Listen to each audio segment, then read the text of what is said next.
This is the Brain, and you're listening to the Geekcast Radio Network. Yes! Holy, here we go again. You know what the difference is between you and me? I make this look good.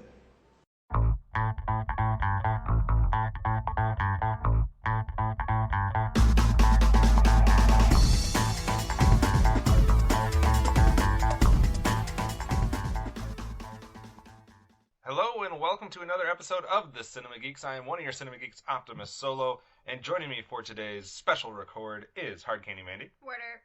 Movie Revolt Dan. How's it going? It is going well, anticipating this record, and also with us is Mr. Fridley Sant. Hello. I'm in this one. You are in this one, and today we are continuing our look back. Last week we did our 2017 movie awards, and like we told you guys last week, this week we're counting them down, our top 10 films of 2017. It has finally arrived. We're finally closing the book on 2017, and we're going out with a bang. I know this is a record that we look forward to, and a record that we spent a lot of time cramming for and trying to find a way to watch more and more movies, even ones that are somewhat hard to find.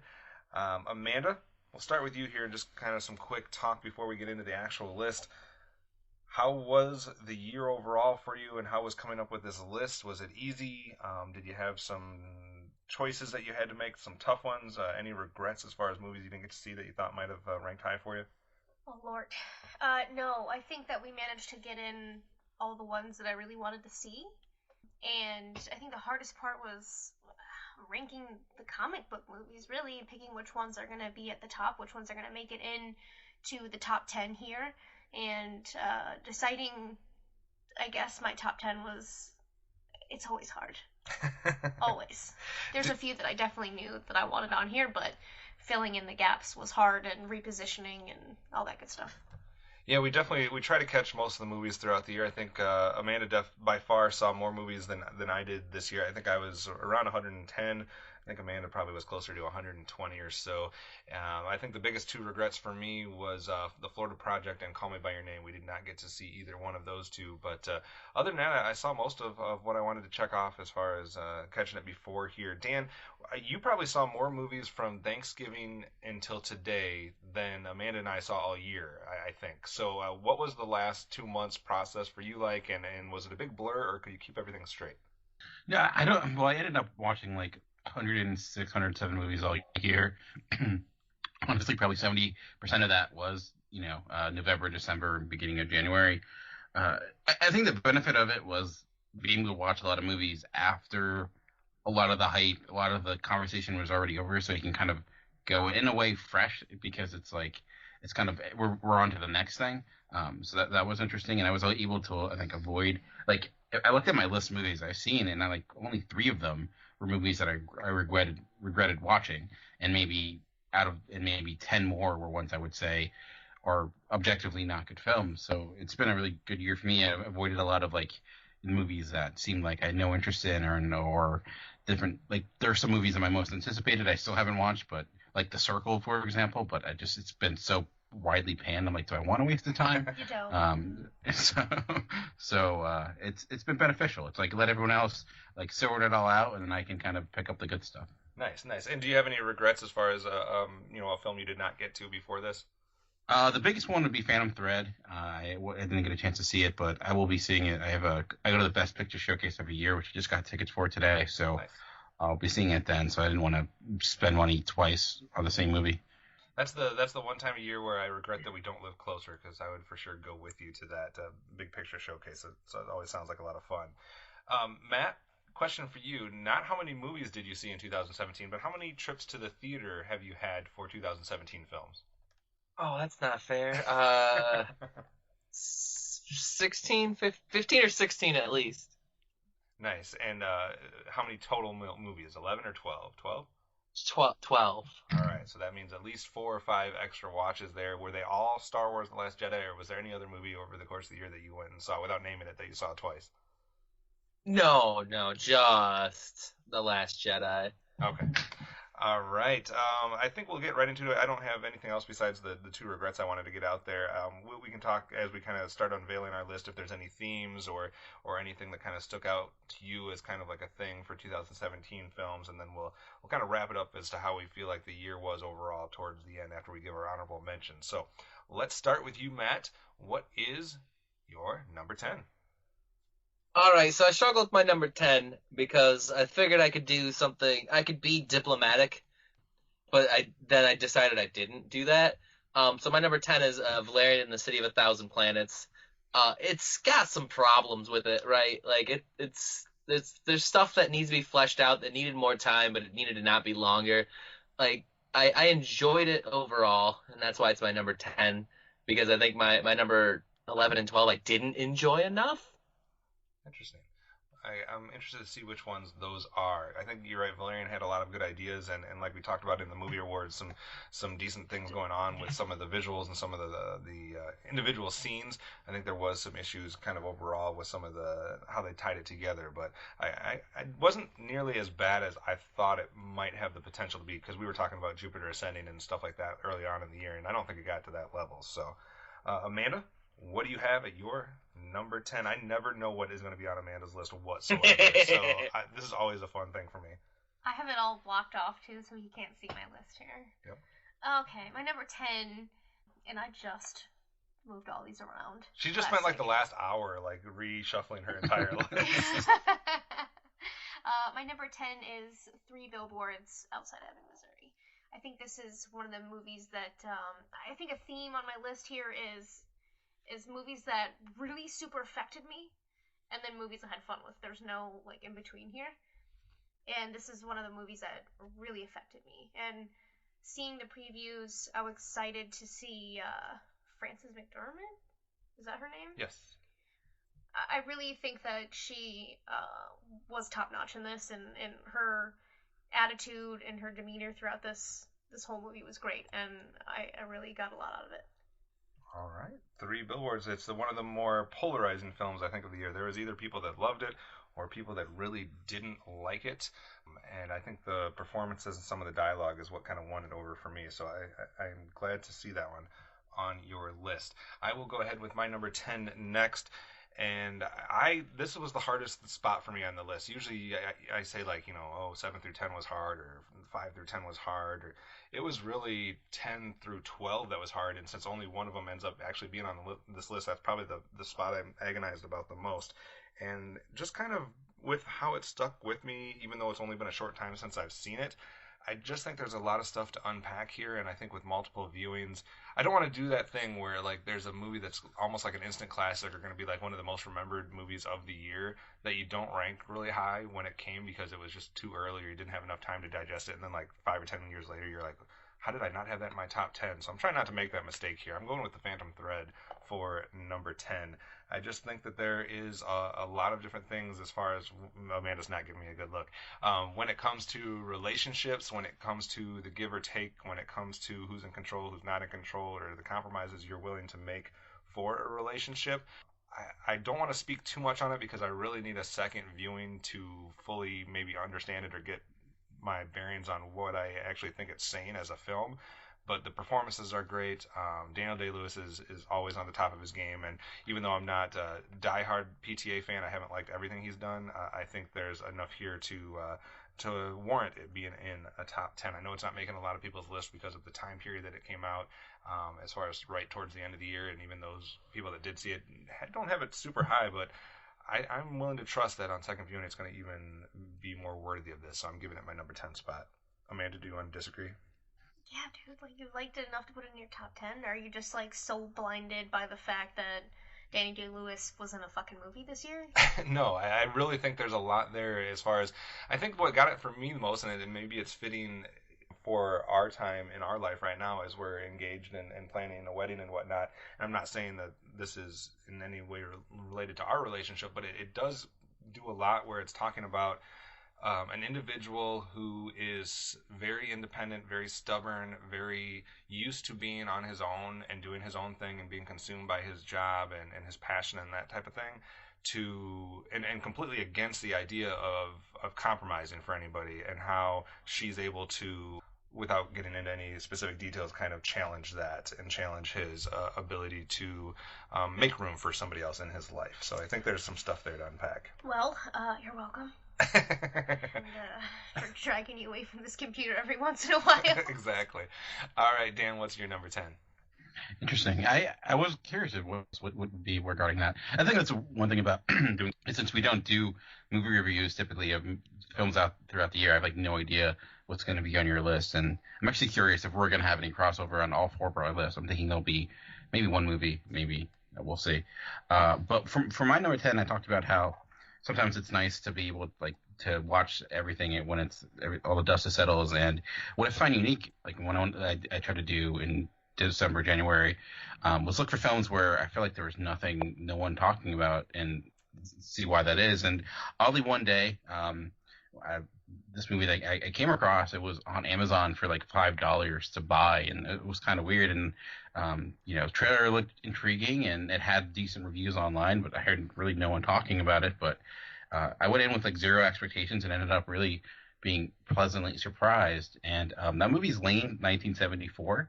And I'll be honest, I think for a lot of people, if they watch it, it'll probably be a 3-star movie, or maybe not see what I see in it, or not enjoy it as much. And I think it's the act of discovery can be often a big impact on your overall enjoyment of film, and that happened with this. And it's a very simple, low budget story, but it's actually quite beautiful, considering how low budget it is. It's just a story about this girl growing up in the 1970s, and she lives with her brothers and sisters and their mom on this hippie commune, and it's kind of, she's a neglectful mother, and what you see is her kind of detaching more and more through her mom. But what I find really impressive with the cinematography, which right from the start was rather effective, and also the use of food in that aesthetic, it ended up like one of the most emotionally gratifying scenes of the year.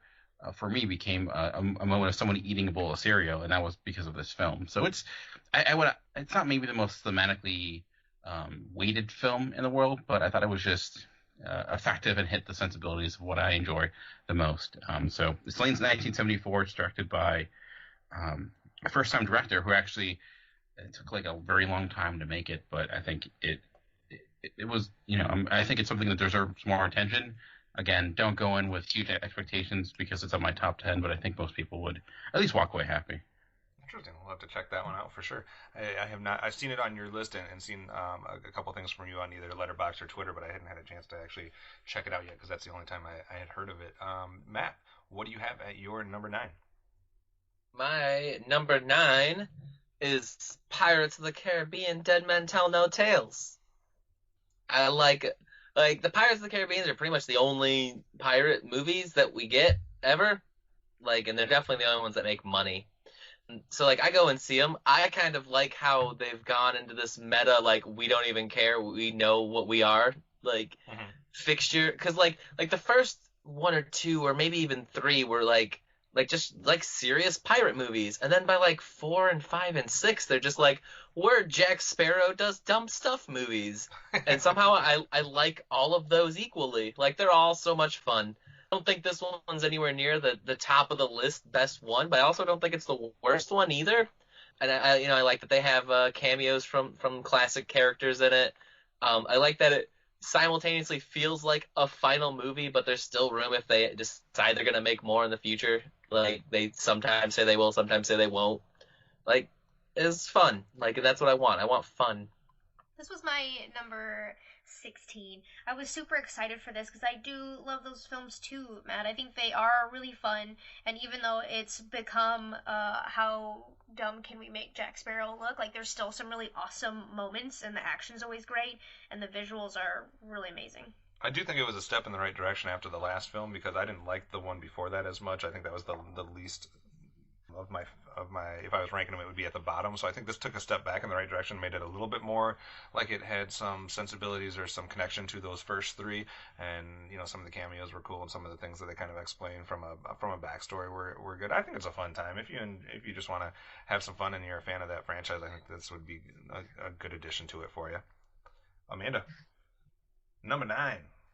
Number 9. I had trouble figuring out how to rank this one because I did like it a lot, but I feel like it ended up in a good spot here. And at my number 9, I've got Wonder Woman. All right.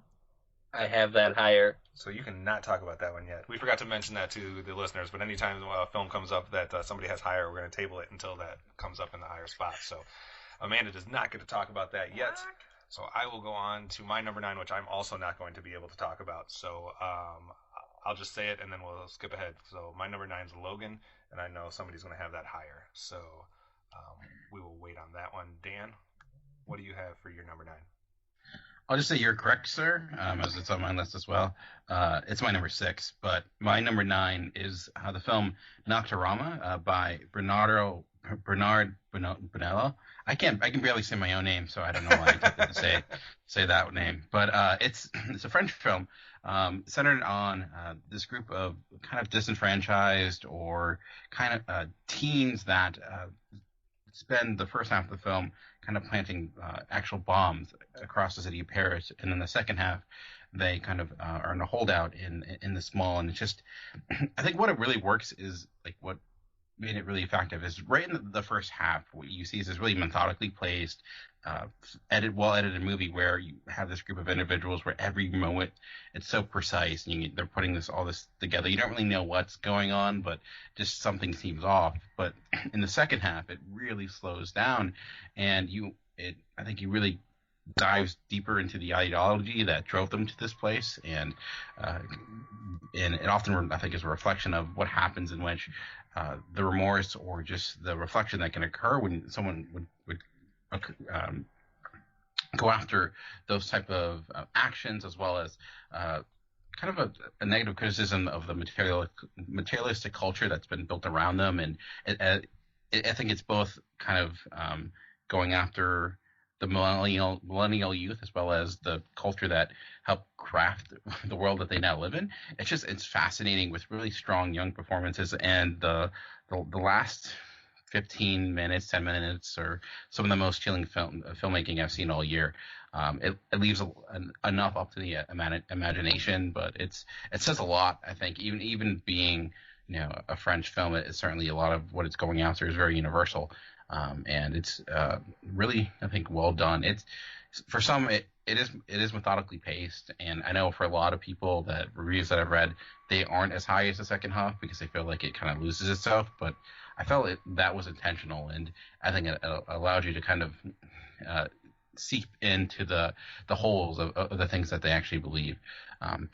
Yeah, I was actually really blown away with it, and I could see it being a movie I enjoyed more and more if I do ever revisit it. So it's Nocturama is my number 9. Was that one that you caught up on a disc, or was that a streaming service of some sort? That is now available on Netflix, so if you want to check it out, it is there. All right, Matt, what do you have at your number 8? My number 8 is King Arthur: Legend of the Sword. He looks right at me. I'm looking at Amanda to see if she's going to stop you or not. It's my number 12. Okay. I looked at my microphone, which was looking at Amanda. There were some other things that super affected me. As much as I enjoyed King Arthur, and really liked a lot about the story and the cinematography, and I love Guy Ritchie, and I loved all the players here and the visuals. I loved everything about it. There were just some other things that super affected me. So you said it was number 12 on your list? Number 12. All right, Matt, go ahead and say your piece. I think this is the only movie I've ever gone to the theater and watched by myself. Like, I could not get anyone in my life interested or free.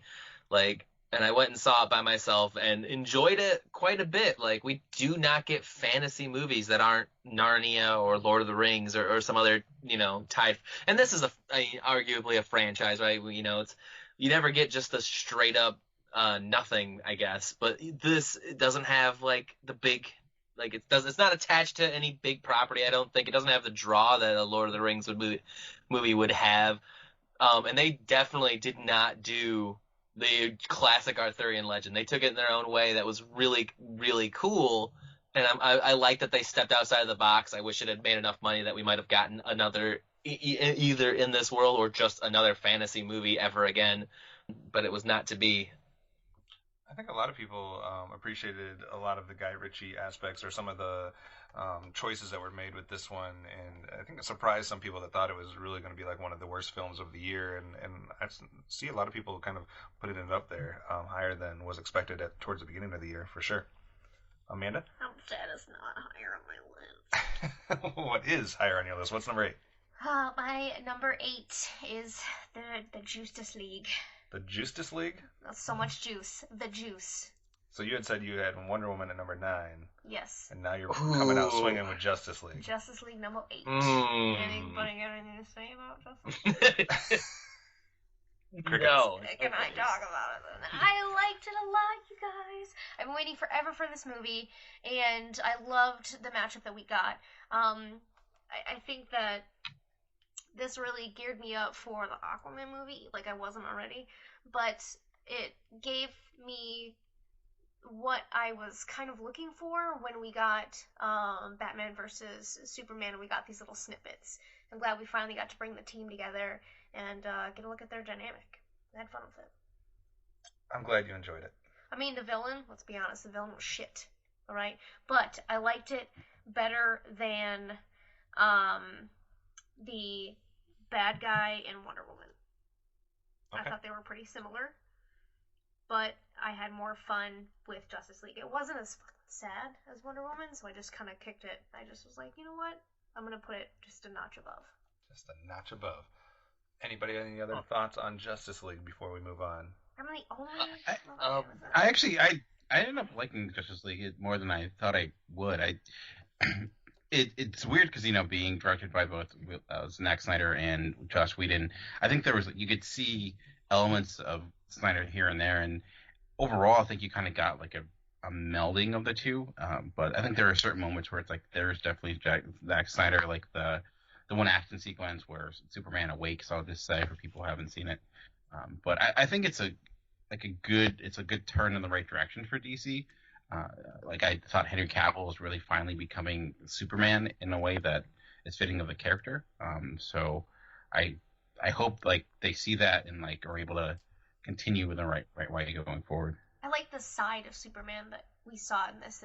In that scene you're talking about, you haven't seen that type of Superman before.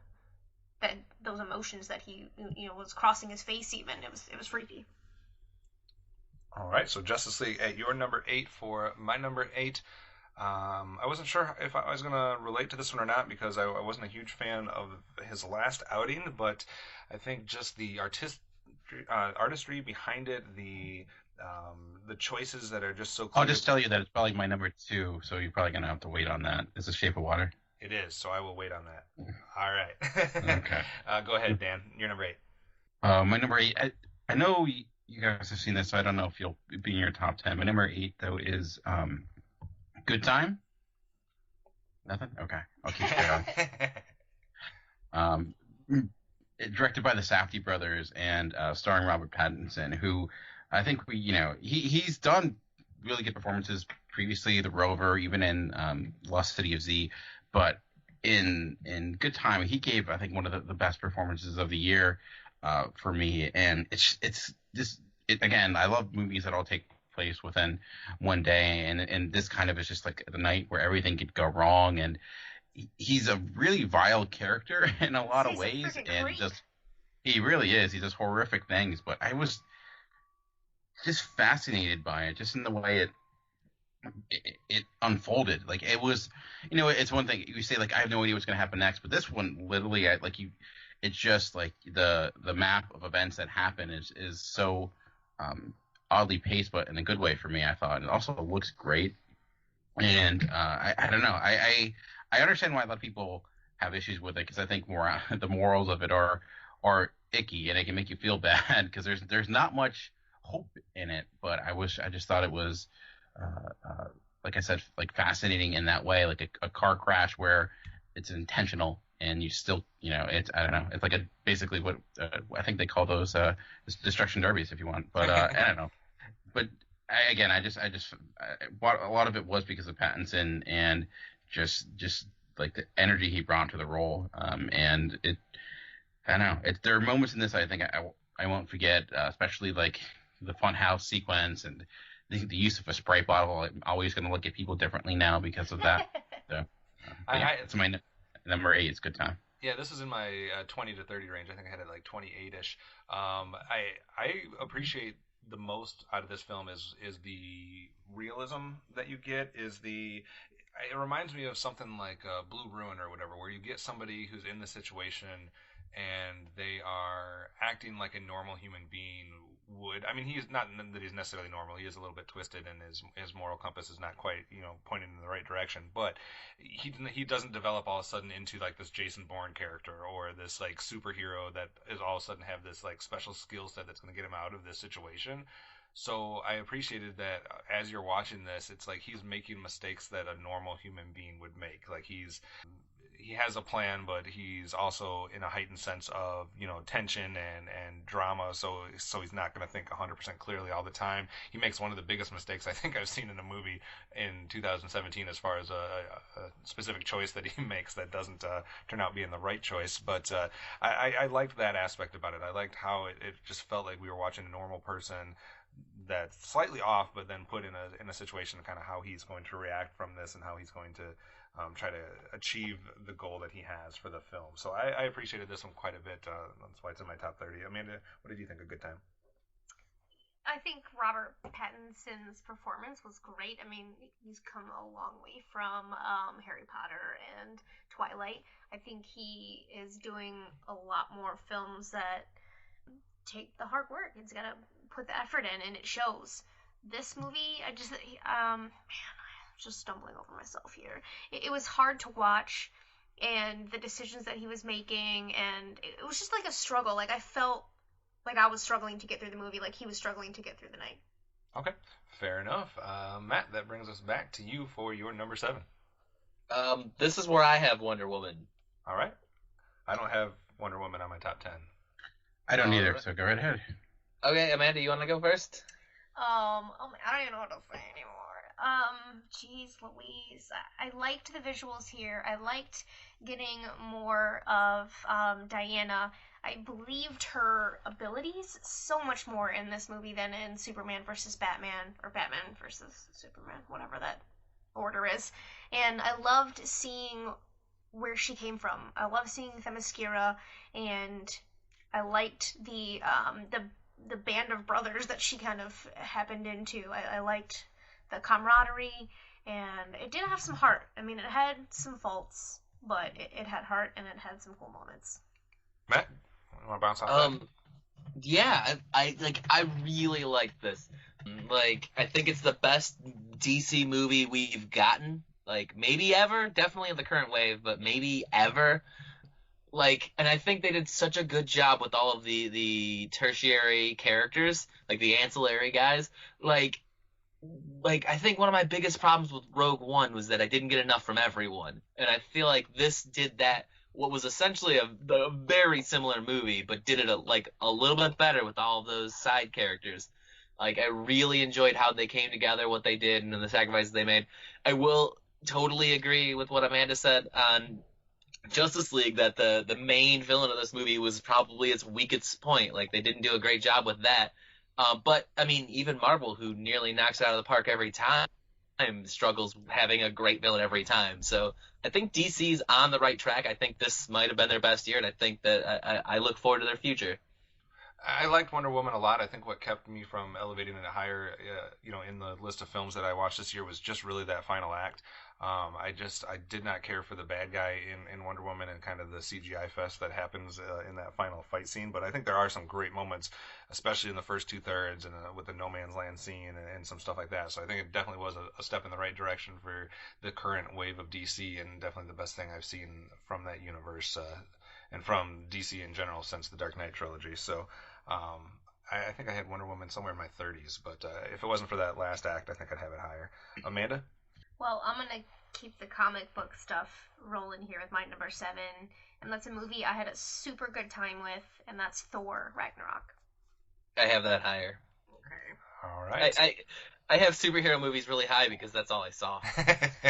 Fair enough. We'll hold off on Thor a little bit here, and I'm not going to talk about. I haven't talked about any film since my number 10, and I'm not going to here either because I made a mistake. And Amanda, you've already talked about it. I just didn't stop you in time. So my number 7 is Three Billboards Outside Ebbing, Missouri, for all the reasons you said, and I just love the dialogue from it, and I loved the performances there, and I just think there's more there than some people are giving it credit for. I think there's some stuff there to digest and think about that isn't as quite as self-explanatory, or there's more to meet the eye, I guess, for some of the characters and their decisions. But I just kind of I liked, obviously, Frances McDormand's getting the credit that she deserves for it because she definitely carries that film. But I also think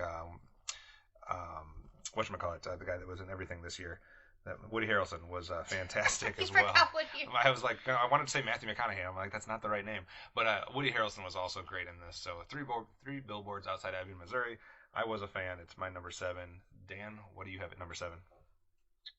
My number 7 is coming from a director that I think I need to go back and watch more of his movies because 2 of his films from this past decade have made my top 10s.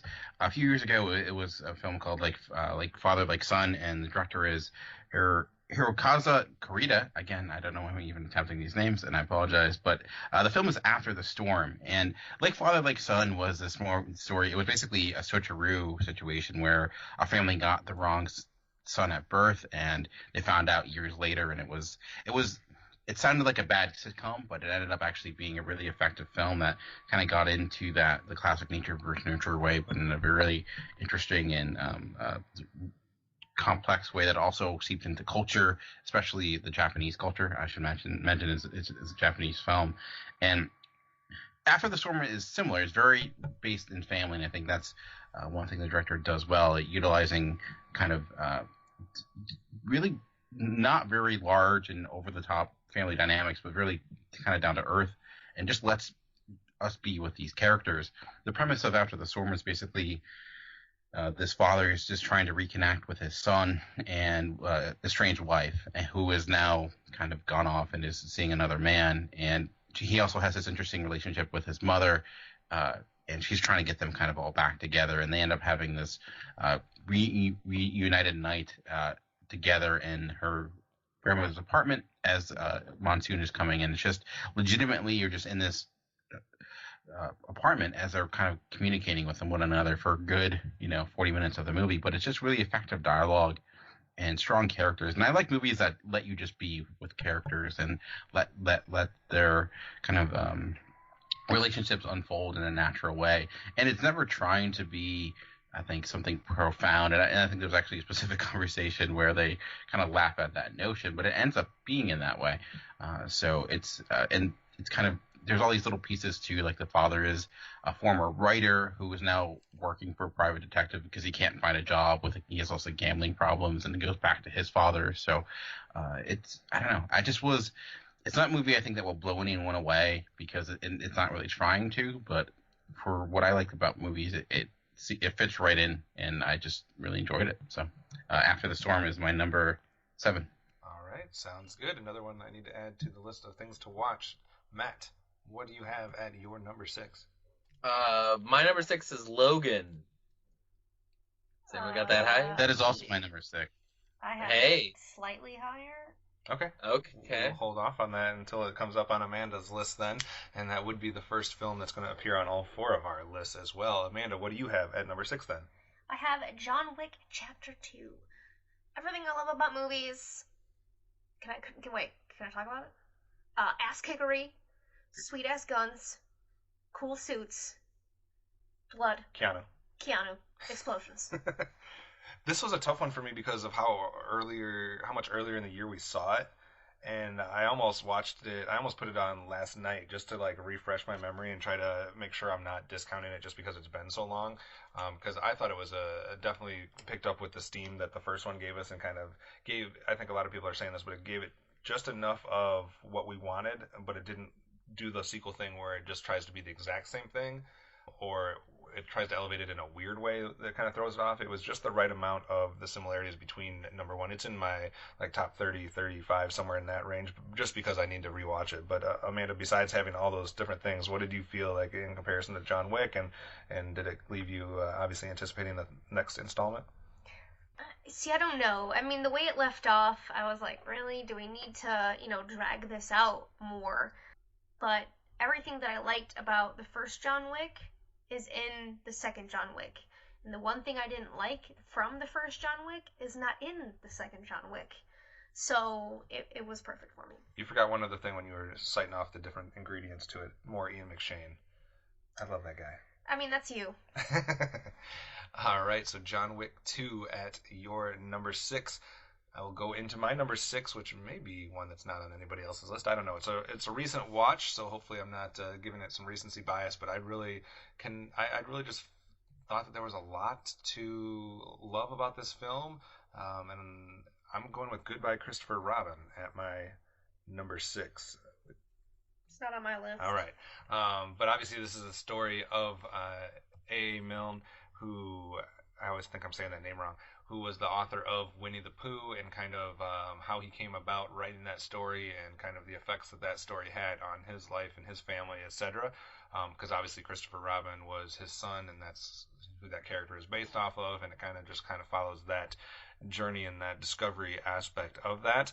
I thought this film was edited in a very unique and fun to watch way. They do a lot of stuff with panning the camera from one side to another, and all of a sudden you're in a different place or a different time frame or different stuff. They kind of play a lot with flashbacks and forwards and stuff like that. So I thought it had a clever way of kind of keeping you on your toes and really paying attention to the details, and kind of as it seamlessly went from one thing to another, and it kind of interwove all these different aspects of the story into one.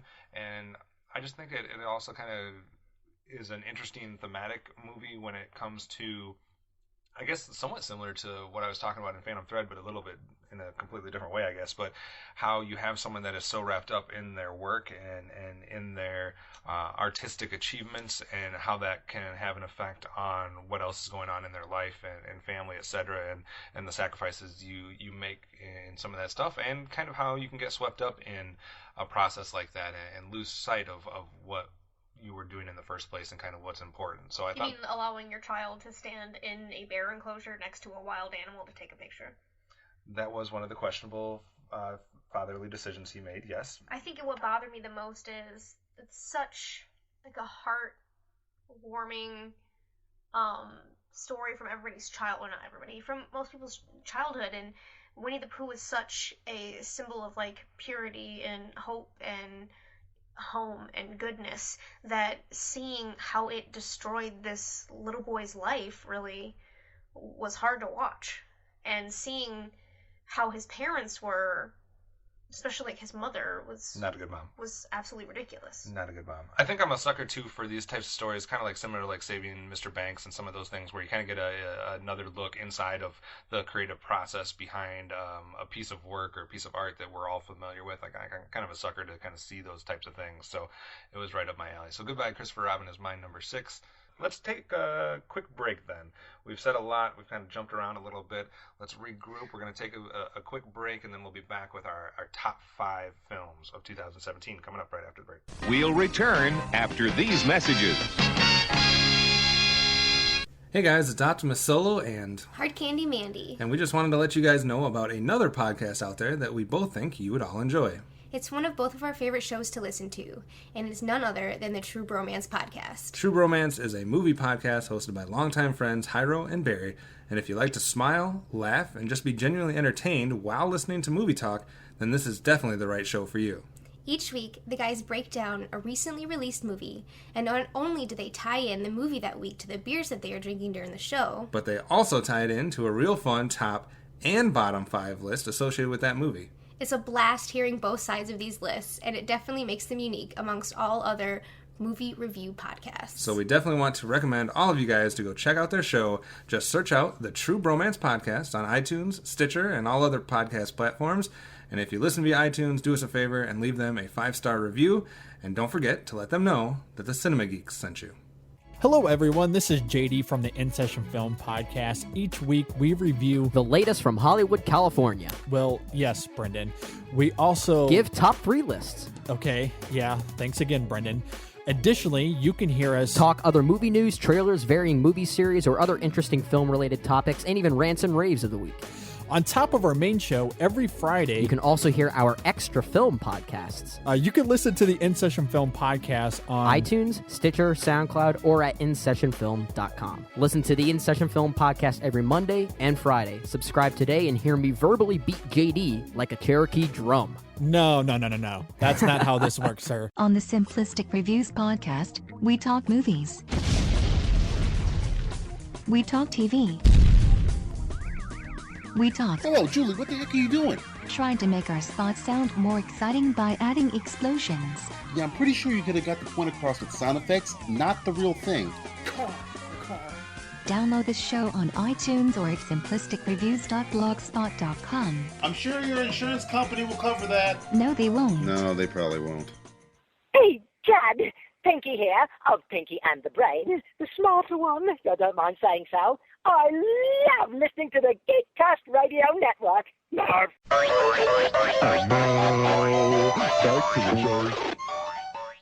All right, thanks for sticking with us, flying right along here in our top films of 2017 list. We're at our top 5, so we've revealed 10 through 6. Now it's time for 5 through 1, starting again with Matt. What's your number 5? My number 5 is Guardians of the Galaxy 2. Put it on hold, sir. These two are just checking each other left and right. I like it. Amanda, what do you have at number 5? Number 5 for me is Logan. So now we can talk about Logan? Now we can. Do we need to talk about Logan? I don't know if we need to talk about Logan. That's the sequel. Do we need to talk about Logan? I think we talked a lot about Logan when it came out, but this was one movie that there's always a few movies that I watch early in the year that by the end of the year I'm totally blown away that movie was the year I'm in. And this movie I feel like was so long ago. Like I feel like it was last year. It was. But it was. Shut up. When I was doing this list, I was struggling about where to put it because it was such a powerful movie, and we've been waiting to get unadulterated Logan in his element, and it was perfect. Matt, you want to go next on Logan? I mean, like, it was surprisingly good. Like, Wolverine doesn't get me excited. This movie was amazing, and it kept me from beginning to end. Dan, were you surprised that Logan got some love from the Academy? Yeah, I was surprised I got a writing nod for adapted screenplay a little bit, considering like there's not been many comic book films in general. I think like a Ghost World and something else were the only comic book movies ever to be nominated. So that was cool to see. I mean, I think for many, I was hoping like Patrick Stewart would get a nomination because I legit think he deserves it. But I would, it's interesting seeing what Mangold was able to do with this, and you kind of have to thank Deadpool because that allowed him to get an R rating, and because of that R rating, they had a smaller budget and gave him more creative freedom, and I think they utilized that really effectively. They really, where the Old Man Logan story that they based it on, it's nothing like that, and I think that's kind of the smarter move. I think it actually ends up being much better than that story because it becomes a lot more personal rather than this kind of crazy universe that it ends up being placed into. But I love the relationships in here. As a huge X-Men fan, it's the fact that he's been playing Hugh Jackman and Patrick Stewart have been playing these characters for 17 years, which is insane. Like, think about like other franchises that did not even come close. Christopher Reeves is great in Superman. By the 4th film, it was just plain awful. But here they're kind of going out on top. Obviously huge Western influences from Shane to Unforgiven, and like I can't help that final image of the I'll just say the gravesite, like that, like removing that cross. It was like, wow, that's like, that to me was just like not an unexpected moment in an unexpected film that I think capped it off really nicely. So it's, I think arguably in the conversation as one of the greatest superhero films of all time. Yeah, I think so for sure. It's also one of those films like that you sometimes get those films that are like on your top lists like halfway through the year that don't make it towards the end. This is a film for a lot of people, I think, that has been on their top 10 for the almost entirety of 2017. So definitely had that staying power no matter how far removed we were from it. People, still look back and remembered what an experience it was. And I agree with you, Dan. I think it's one of the easily, in that conversation for top 3, top 4, top 5 comic book films of all time, if not, in the top 1 or 2 spots. So obviously universal love for Logan from this panel. You're not going to get too many people disagreeing with that. Amanda, that was technically your number 5, though, correct? Yes. All right, so my number 5, I don't think this will come as a surprise from anybody who's been paying attention to anything I've said over the last, 3 or 4 months, because I've been trying to champion this film as much as possible. I think for some reason, worked for me. It is a little bit sugary and has maybe too clean of an ending for a lot of people, but I loved Brigsby Bear, so I had to elevate it this high on my list, so it is my number 5. Another interesting performance from Mark Hamill.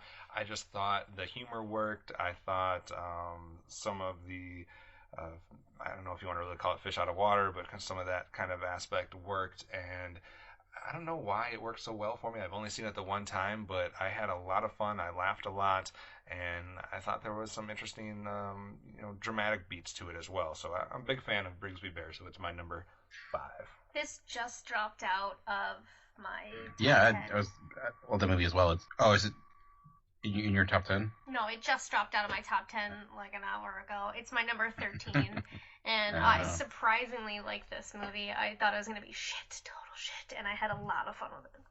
Interesting. Yeah, to me, it's probably the surprise movie of this year, because went in not knowing much, and I think it's one of those films that the less you know, the better, for sure. And I don't know, it's unlike anything I've seen. So I think that's what, it was some of the unique aspect that kind of just liked.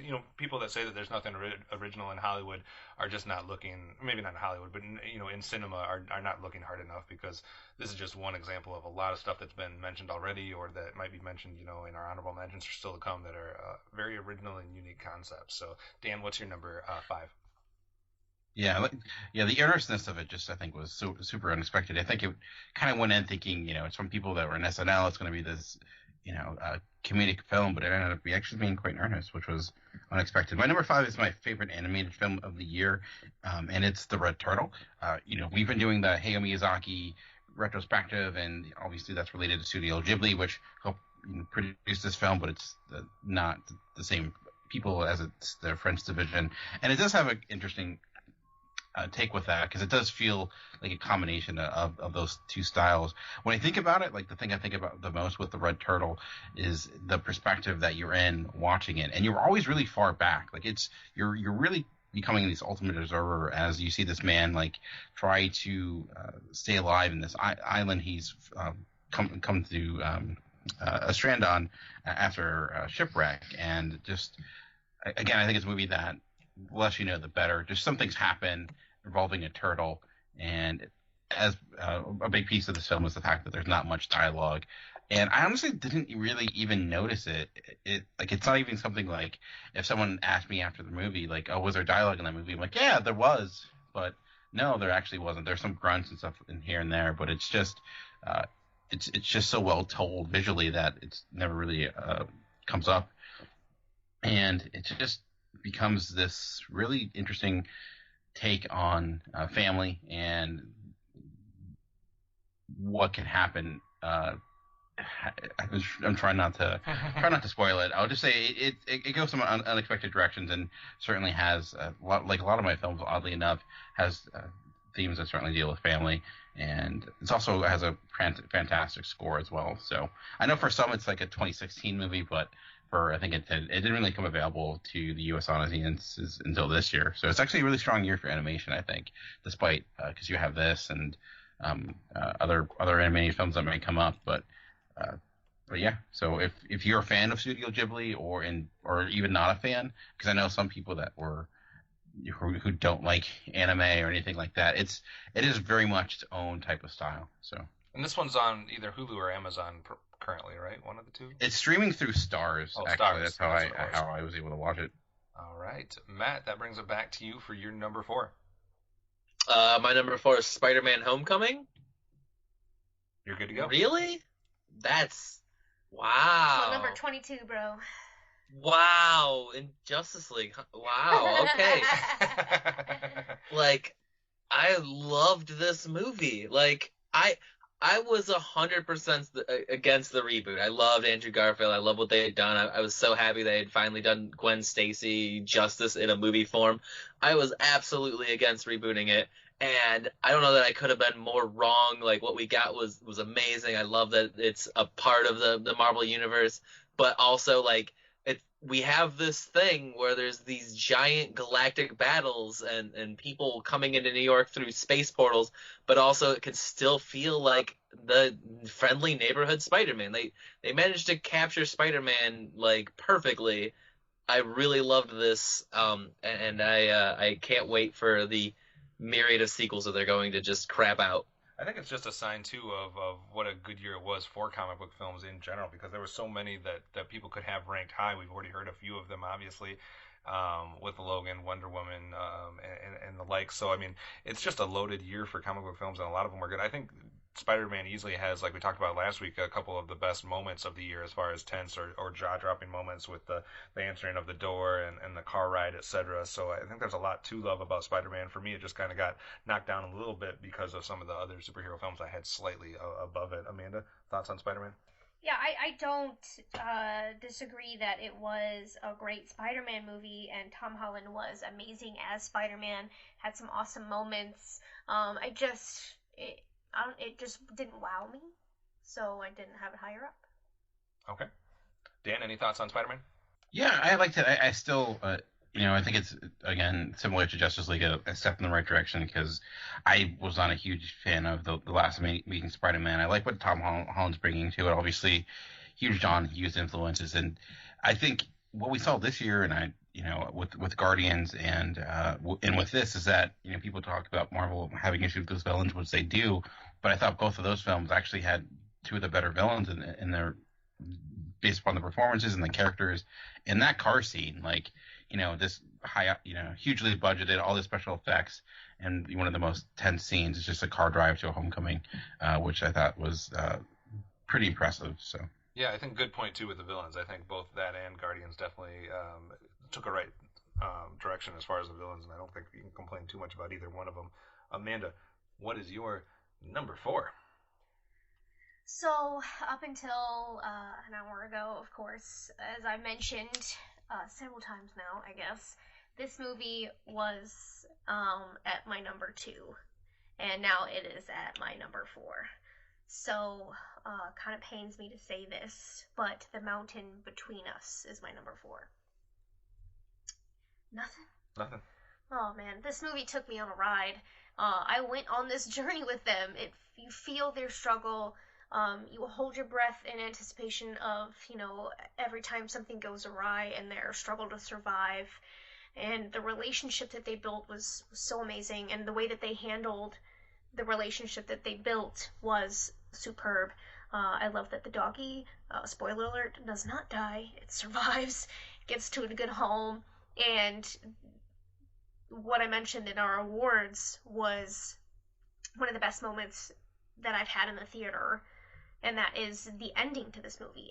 It cut off at the precise second that it needed to, and I super appreciated that. Yeah, I was glad you liked that one so much. I think it is a good film worth watching, especially if you like kind of that scenario, with the plane crash and how are they going to survive type situation. And Idris Elba was always fun to watch. So I didn't think I was going to like it as much as I did, for sure. Good to hear.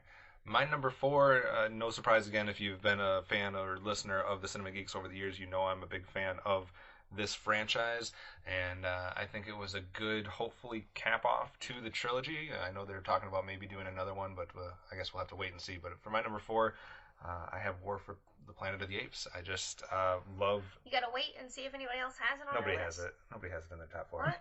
Okay. But I love Caesar. I love what they've done with him over the course of the 3 films. I love how different each of the 3 films is, as kind of showing a different aspect of the story that they're telling overall. I think there's a lot of interesting scenes. I know some people kind of are split on this one. Some people think this is the best of the three. Some people thought this was a letdown, but I was entertained throughout, and I'm looking forward to rewatching this one a couple times and seeing exactly how it goes. I want to watch them all together since I didn't get to at our theater event that they didn't show the first one to. But I thought too that helped in the process the fact that we were in the theater watching the second one, and then it immediately went into the third one with just a tiny little intermission. So I was in the right mindset for it, and I just had a lot of fun throughout. It was my number one most anticipated film of the year, right behind The Last Jedi, and neither one of those films disappointed me. So that makes 2017 a win for me. So War for Planet of the Apes for me is my number 4. Yeah, it was actually my most anticipated film of the year as well, and I ended up really liking it too. I still think I like the second one more, but still quite strong. It's my number 22 of the year, and it's so obviously it's always good when your anticipated film does not disappoint you. And which is the same with my number 4, which was one of my top 5 most anticipated movies, and that's Dunkirk, and Christopher Nolan doing his war epic. Just pausing to make sure anyone else has it. All right, I figured.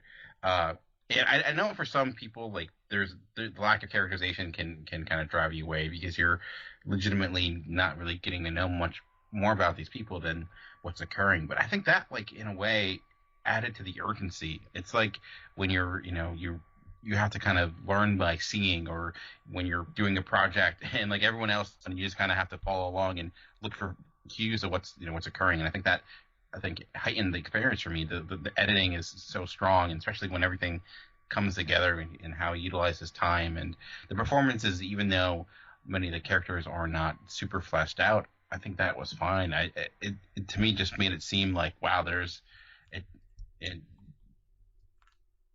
like the lack of hope there in a way as it all comes together, and it just made it think that more important to me, oddly enough. But I know like I find myself enjoying Interstellar more and more as I've watched it. But for me, I think Dunkirk is arguably maybe Christopher Nolan's best film.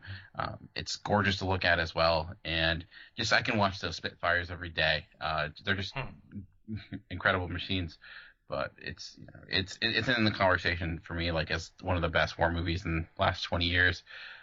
And it's interesting that this was the year of Dunkirk movies, oddly enough.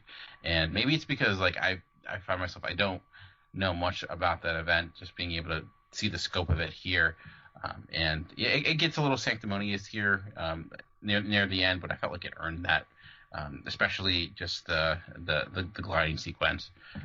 But yeah, so that's my number 4.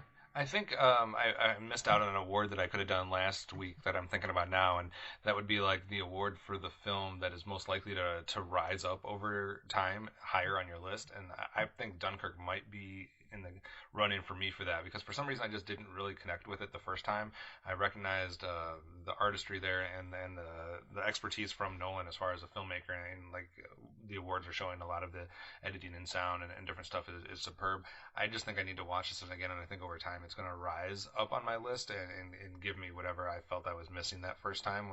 I don't know if it's necessarily a lack of the connection I had to the characters. I just didn't feel like I got the emotional wallop that I was expecting, and so maybe it was more of an issue of expectations on what I was going to see, and I think I just need to watch it a few more times, and it'll rise up for me. But I think a lot of people are in agreement that it's definitely one of the best films, and I've heard a lot of people touting it too as one of Nolan's, if not his best work up to date. So that takes us to all of our number 3s. Matt, what do you got? Thor 3, Thor Ragnarok. Which was my number 7. So you're good to talk about it now. Did I miss that? No. Oh wait, no. You cut. I stopped you. I'm doing good at cutting people off. You're doing your job. So go for it. Yeah. Like, I loved this movie. Like I've said this every time it comes up. The third movie in any Marvel cinematic universe franchise is the best one. Like, I thought Cap 3 was the best. I thought Iron Man 3 was the best. You gotta know I'm super stoked for Infinity War. Thor 3 was the best Thor movie, and like, I think its increase was the biggest one, because I think Thor 1 and 2 were kind of weak compared to the other movies in this franchise. And like, I love everything. I love how they changed it up. Like, they were just like, nah, that's it. We're flipping a table. We're going new directions. Like, we're getting rid of Odin. We're getting rid of just all of this Thor mythology. Like Idris Elba's a resistance fighter now. Like it's just so good. I loved how much it turned itself on the head without just being like it was still following some reverence and stuff for the original source material, both the comic books and the Norse mythology, because like Surt is a thing, and they just brought in another Norse god and just added him in. It was great. Like the things that they did with this movie, I cannot complain. Amanda? Yeah, I agree. I mean, I like the first couple of Thor movies, but this one definitely kicked it up a notch, and it was amazing in the visuals. The color was great. I think the new characters that were brought in were super cool. Like Valkyrie, loved her, and I liked where it left off too. I liked where it's leading us. I think the biggest thing for me from watching Thor was the colors. The colors were really popping, and the way they used some of those different colors really worked well from a visual standpoint. I just have a problem separating Wonder Woman, Thor, and Guardians for me. It's like they're all on that same level, so it was hard for me to decide which one I liked more than the others. You know, one maybe made me laugh the most, but one maybe visually was the best, and one maybe had the best fight sequences. I don't know. It's a mixture of those three for me to try to sort out. Dan, any thoughts on Thor? Yeah, I mean, so last year was like the 100th year of Jack Kirby, and it was interesting just seeing, influence just all over that screen. I know a lot of people kind of pointed to like the 80s and like, oh, it's so influenced by that, but much of those character designs are right from his drawings, and things that I would never thought would actually make it onto the big screen just because of how out of this world they look like. They just were able, like Hela's helmets, like just the world in which the way they had Asgard and pretty much everything was. And it was also probably the funniest movie of the year for me. I probably laughed at that film more so than any other movie in 2017. So, all right, Amanda, what do you have at your number 3? Oh, this movie, I'm considering to be a 2017 film, and we just watched it today. It's Hostiles. I was really anticipating this film, and it took me to places I really didn't know it was going to take me. I knew it was going to be an emotional journey. I knew there was going to be some differences in culture that you were going to be seeing, but I didn't expect to see a change in Christian Bale's character the way I did, and I didn't expect the strength from Rosamund Pike that I saw in this, and it's such a powerful movie because you're seeing this injustice, and you know that this is something we never made right. This is just a piece of history of them trying to do something to make it right, and it's crazy to see where we've come and knowing that we still haven't all the way made it okay. I think one of the best things that this film is able to do, and Scott Cooper as the director might be responsible for it, but is how well they show both sides of the situation and how well they show what's going on in this time period and what the ramifications are of what happened before that from both the Native American side as well as the white American side, I guess you can call it, but from both sides as far as what happens before and what's happening at the time. And I think they do a real good job of not necessarily telling you what you should think, but just showing you what's going on from both aspects. The only reason this one's not higher is because I need more time to think about it. We just got out of the theater from it a few hours ago. I currently have it in my number 17, but that could rise if I had a little bit more time to kind of dissect it in my mind a little bit. But I definitely think it's worth watching. Hopefully this doesn't get lost on everybody because it kind of came out in that no man's land between when everybody's finishing their 2017 and when they're turning ahead to 2018. It's kind of like Silence a few years ago where a lot of people just never got to see it. So I agree. I think Hostiles is definitely worth watching. Hostels? Hostels? I don't know. All right. For my number 3, I'm going to go with, I guess, what I would argue is also, Dan, in competition for one of the funniest films of the year, maybe. It's my favorite romantic comedy possibly in the last decade. I don't know. The romantic comedies have been basically non-existent for me, and I think this one was a nice, a breath of fresh air. I'm going with The Big Sick at my number 3. I just think we talked about this a little bit last week. I think, Dan, with one of your awards or whatever. But the moments from both Ray Romano as well as I'm going to butcher his name, so I'm not even going to say it. But the main star here, I think, are both funny, but at the same time poignant and meaningful. And I think there's a lot to get out of this. And if you have not seen The Big Sick, please search it out. It's funny, it's touching, and it's worth a watch 100%. I liked it a lot more than I thought. It was in my top 10 until just a couple hours ago, but now it's down to my number 21. I moved it around and shuffled it. Yeah, quite a bit. That was quite the drop in a couple hours. Yeah. Dan, any comments on Big Sick, or go ahead and give your number 3? Yeah, I like Big Sick a lot. Like, it was hurtful not to put it in my top 10. Like, honestly, my 7 through 17, 18 are kind of interchangeable. Like they were all really close to one another. But yeah, like I'm a huge Kumail Nanjiani fan. I was a fan of his podcasting. Did so well with that name.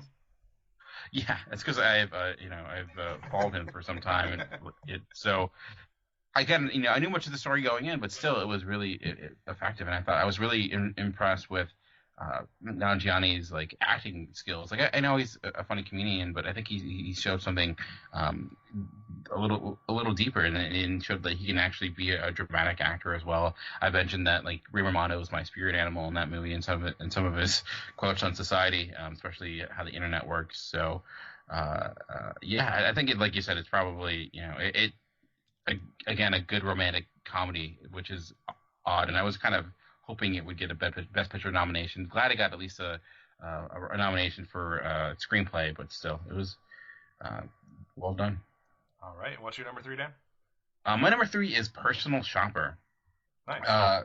Yes, it's hard to. I feel like every time I describe this movie, I do a horrible job of it, and because it's an oddity of a film. It's part somewhat horror film, part personal drama, part suspense, mystery, but it all works because I think one big component, and that's Kristen Stewart. And never in my life did I, 10 years ago, would I think that my top 10 would have 2 films in it by the stars of Twilight, but here we are.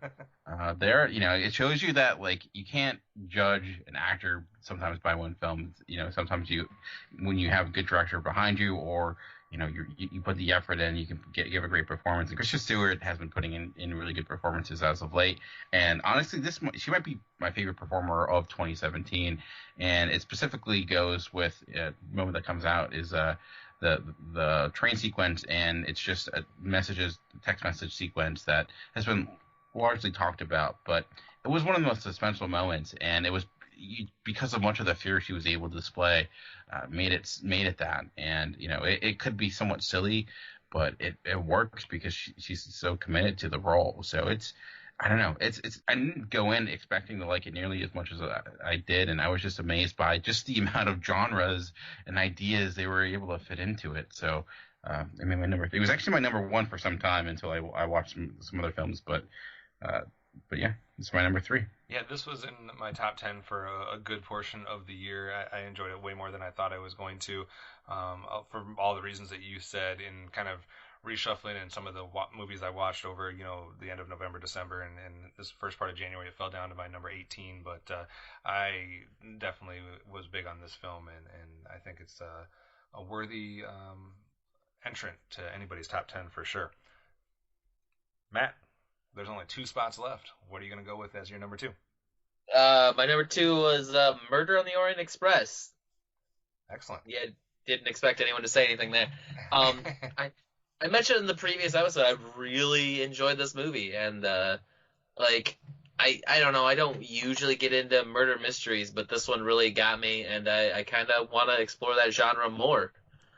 I will explore that with you anytime that you want. Yeah, next time we get together, bro. I love murder. I'm sure I've got a million of them in this house I just haven't gone to.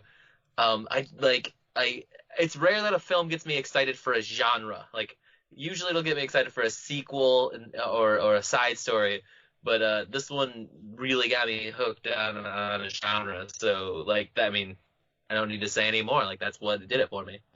I had a lot of fun with this one, too. It's in my top 50. I think it's like right at number 40 possibly.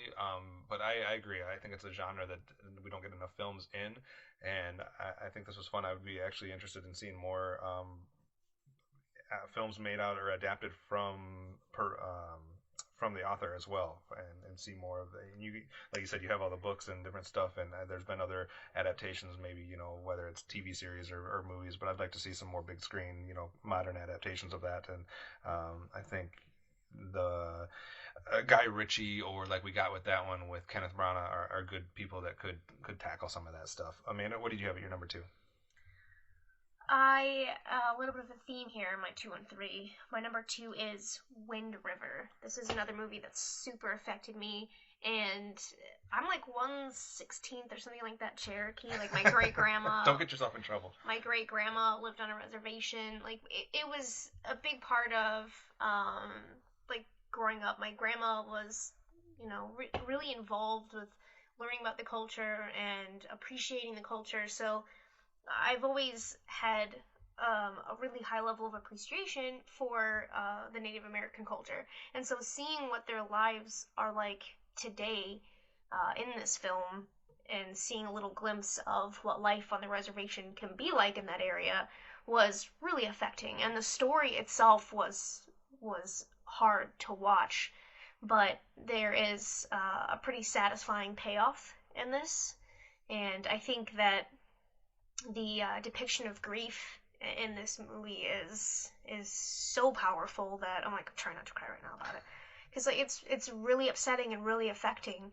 And I had to put these 2 films towards the top because of how much I was affected by the film, and I didn't really know what to expect from this, but in it, you're in it, and the struggle that the victims in this go through is so hard, and it's so telling to their strength as a culture, what they can get through. Yeah, and the text that's put on the screen towards the end is really kind of jaw-dropping as well. I was super anticipating this one based on Taylor Sheridan's involvement, who gave us Hell or High Water, and was involved obviously in the writing with Sicario, so 2 films that were on a lot of people's top 10. So I was definitely anticipating this one, and it did not disappoint. I didn't have to pump the brakes on you because it's my number 2 as well. So I guess we're having it at the same spot.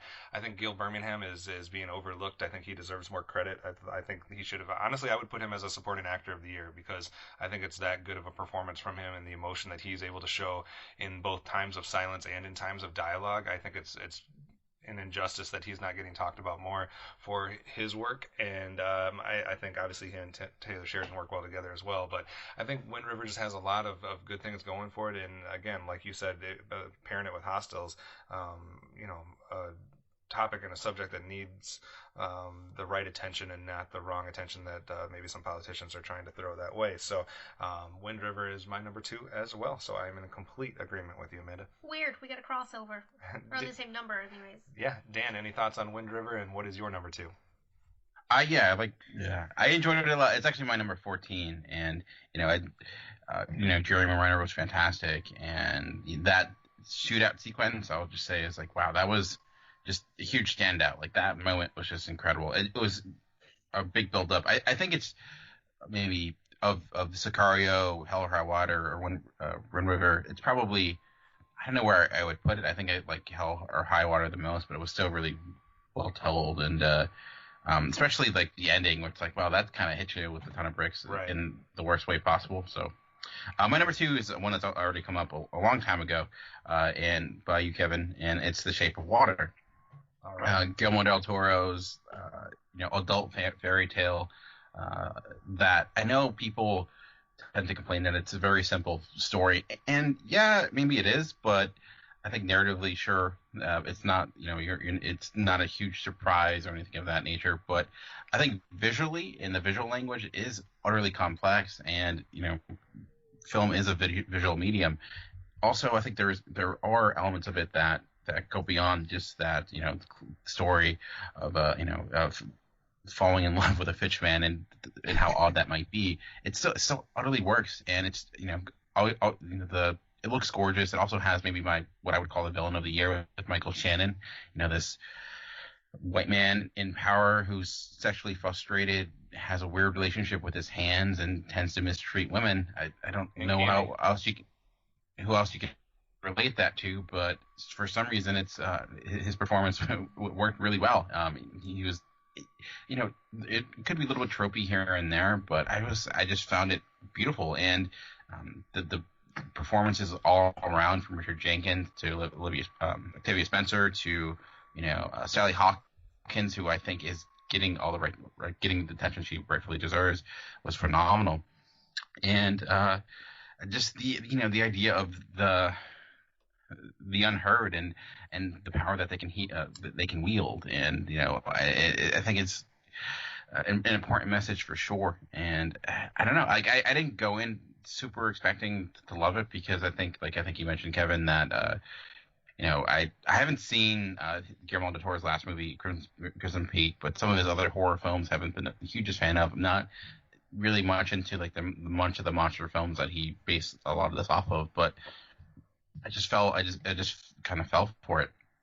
Also, my favorite score of the year. I know it's probably going to win the Oscar, but it added to the kind of magical atmosphere of it all. So, Amanda, you want to say something first before I jump in? Oh man, yeah, this was like my most anticipated film. I feel like. We drove an hour away to go see this. Yeah, I was really excited. One of my favorite directors. I knew I was gonna like the style. Knew I was gonna like the look of the film. It harkened a lot to Hellboy, I felt like, but like a classier Hellboy, if that makes sense. And I thought that the creature looked amazing, and I thought that the players in it were great, and I loved that they used like accurate sign language in this. It wasn't like some awful amalgamation of slap together stuff. And I just had a huge problem with the relationship. Like I felt that they could have become friends and this bond was there, but I just didn't get the romantic sexual relationship. I didn't buy that part. It didn't work for me in that way, because I didn't feel that build up. Like I felt a friendship building, but I didn't feel like they couldn't even really communicate. You know what I mean? Like he knew like 3 words, and it wasn't like, I don't know, looking into his face, his dead eyes. You know what I mean? Like it's not like she was like, I don't know how she read into that, or if they were both lonely, or how they connected, or what, but I just didn't buy the romantic sexual partnership. But everything else about the film, I bought into.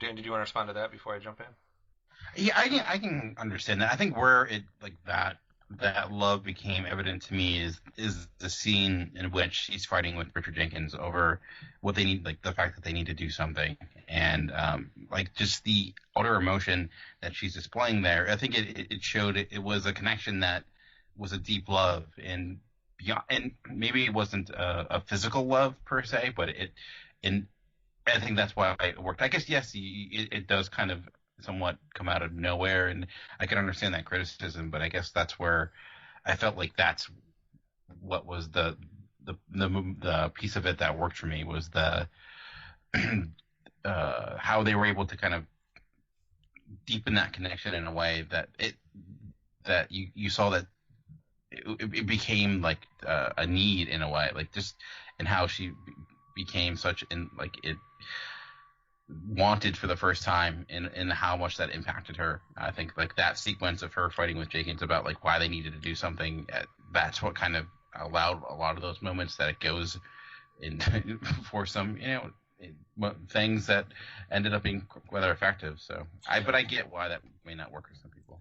Yeah, see, I bought 100% the connection between the two, as far as their lot in life, and then their lack of voice, and their being ignored aspect. So I bought the connection. So whether it became sexual or not, for me, was... He wasn't ignored though. He was worshipped as a god in the Amazon. No, I'm talking about in what he was going on right now, as far as he didn't have a say in what was happening to him, and kind of the outsider, the I just felt castaway. Like he was so much more animalistic.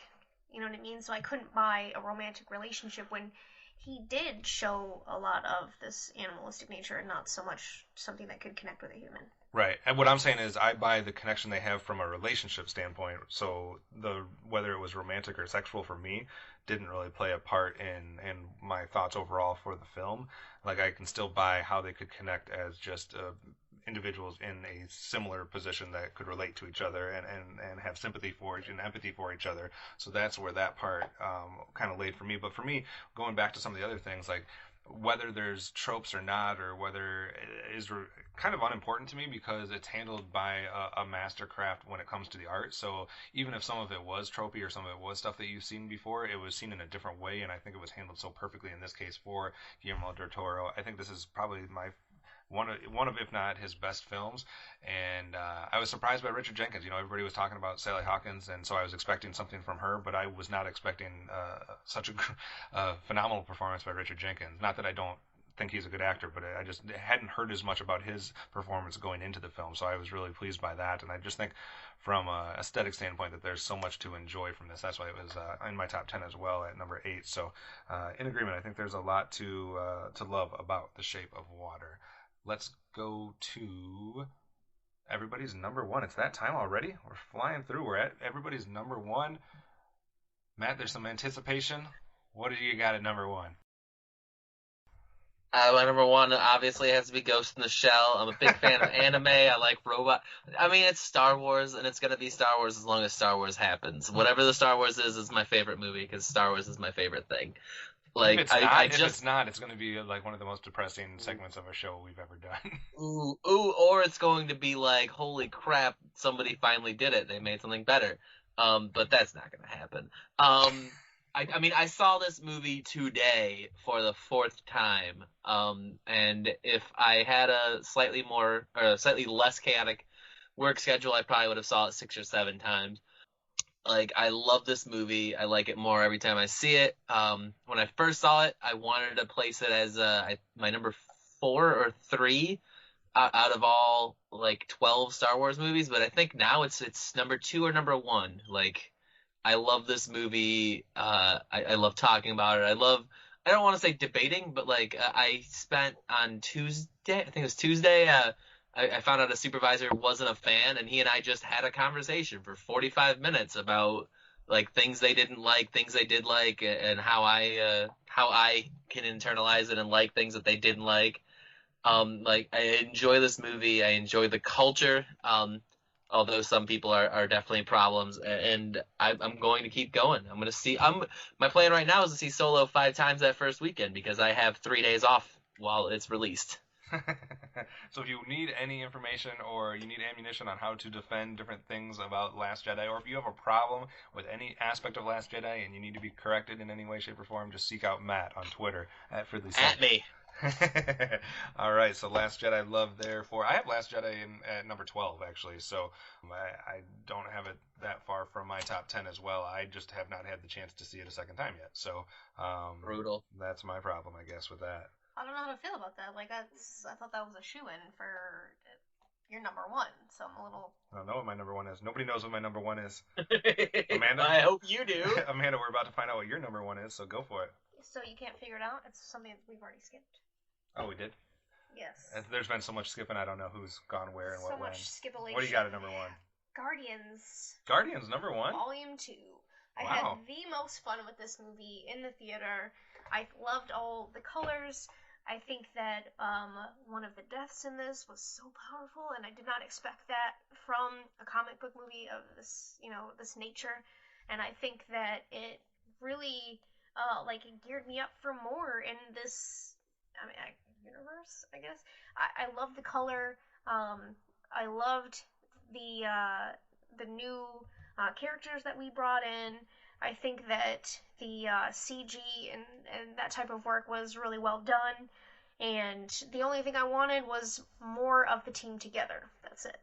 All right, so Guardians at your... That means we haven't talked about Guardians yet, huh? Mm-hmm. We were waiting for it, and it was the... You don't even have this in your top 10, sir? No, it's... I don't even know what you're doing with your life anymore. 21 for me. Yeah, it was the funniest. It was the most enjoyment I probably had at the theater, and the biggest laugh that I had at the theater. I don't know. There's so many comic book films. Caught up in the stupid ass Phantom Thread and shit. Can't even. Mary Poppins, y'all. But I'm so disappointed in you. I enjoyed Guardians. I have it ahead of Thor and ahead of Wonder Woman. But Logan kind of rose a little bit ahead of it for me, so I didn't quite get Guardians into my top 10. I I'm don't have mad to at explain you. myself to you. I'm mad. Matt, talk about Guardians. I loved it. I'm so happy we got more of Nebula. She was one of the hidden gems, I guess, of the first one. Or at least the character I wanted so much more after that first one. I love the angle they took of this, like, competing sisters. And it's going to make Thanos that much more interesting in the next movie. Like, I really enjoyed what they did with Ego. That was a hard ask to write a movie with Ego as, like, a villain and do it well, and they did it well. Like, Guardians was great. It was my number 5, like, and it definitely deserves to be there. I think if they would have been more together as a group during the whole time instead of segmented like happened, I think maybe it would have rose a little bit even more Trying to for get me. yourself All right. out of the doghouse because I'm already mad at you. All right, let's just move to my number 1 then. Dan, unless you had a comment on Guardians. No, I like Guardians a lot. I think the thing that held it back for me is that some of the big humor moments didn't work as well, like the laser face and some of the jokes, like with Drax, like the nipples jokes, just kind of it made it a little bit less for me compared to someone else. But I love the relationship between like Star-Lord and Ego and how that developed. And I already mentioned how I thought Ego was a really strong villain who I think it gets overlooked as being a really strong villain because of the way the narrative lays out. I enjoyed it. I probably enjoyed the first one a little bit more. But it was, I think I've said it before that I think the best year for comic book or superhero movies ever, just in the variety and the strength, and even Justice League was good. So I think, in my opinion, maybe not, and I think part of that was Guardians, and so. I have a solid argument. Baby Groot. Baby Groot's good. Yondu and Rocket are good.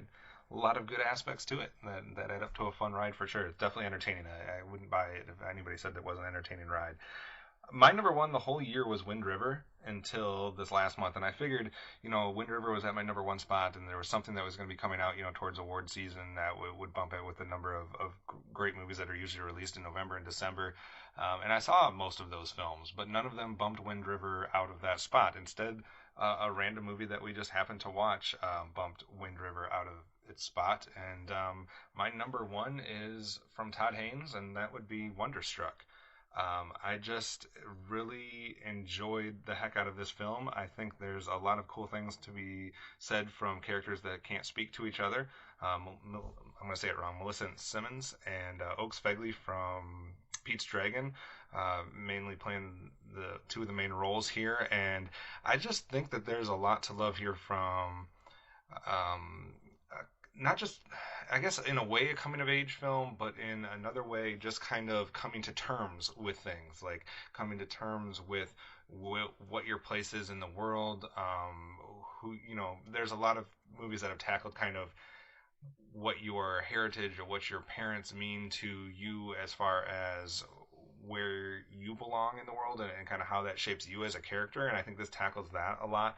I think there was some creative genius here as far as some of the ways that they edited the scenes together and some of the visual aspects, and a lot of creativity that you had to come up with the fact that you're dealing with 2 individuals that are both deaf for different reasons or can't hear for different reasons, and I just fell in love with every aspect of this film. I've only seen it once, so I do need to rewatch it and kind of tackle with it a little bit more, and maybe there would be something that would come up and take the number 1 spot from me, but I just thought that it was the one that made me think the most about just a lot of different aspects of life and just your place in life and kind of how that all comes through, especially from the lens of through a child's eyes, I guess. So I really liked Wonderstruck, so that is my number 1. Amanda, you saw that with me, and I don't think you're quite as high, maybe? No, I mean, me, of all people, can appreciate sign language and the deaf culture and the different, I don't want to say aspects, but the different levels that people find themselves in the culture, depending on when they became deaf in their life, how they became deaf, and also the struggle that deaf children have. It's extremely hard, especially during one of the time periods we see here where deafness was definitely something that they viewed as something to be fixed. But this, I don't know. I think that's just one layer of it, and then you also have this whole journey that he's going on to try to find out how, who his father is, and he's trying to meet him, and then put together in his mind what happened with his family while he was. Well, you friggin' interrupted me because I was trying to say that I couldn't connect to that journey. Like, I just, I didn't connect to it for whatever reason. It just didn't, it wasn't as strong with me. Okay, fair enough. Dan, have you seen Wonderstruck? Oh, yeah, I recently saw it when it became available on Amazon, and yeah, I liked it a lot. It's in like my 30s right now. It was again a gorgeous film, and I haven't seen Carol, which is probably sacrilegious, but haven't had the opportunity to catch it yet. But I love that, again, I said editing a lot this episode, but I thought the interweaving of those two stories and how it connects, I thought was rather effective. And just as someone who I really do love silent films, and how much of that is a part of Wonderstruck was really effective to me. And just the art design too, of the way he was able to recreate like the 70s of New York, like that world, like that was hugely impressive, because it just reminded me of movies that came out of that time, and the economy of that time compared to like the 30s was well told. But yeah, it's a quiet little strong film, so I'm glad you enjoyed it as much as you did. Yeah, Dan, that means there's only one film left to reveal, and that would be your number one. I know it's one of two films, but I'm not quite sure which one it is, so why don't you reveal it now? My number one is The Florida Project, Sean Baker's second film, but he kind of broke out with Tangerine, the movie everyone talks about because it was shot on iPhone, but The Florida Project is just the story about kind of a girl and her mother living in temporary housing, or really just motels in Florida. And to me, I like movies that just allow us to be with characters, and that's exactly what Florida Project does. It's perhaps the best use of real life location I've ever seen, just from the fact that you have these people living in squalor so close to the just the ultimate like children paradise of Disneyland, not too far away, and as and then the actual look of the movie is gorgeous.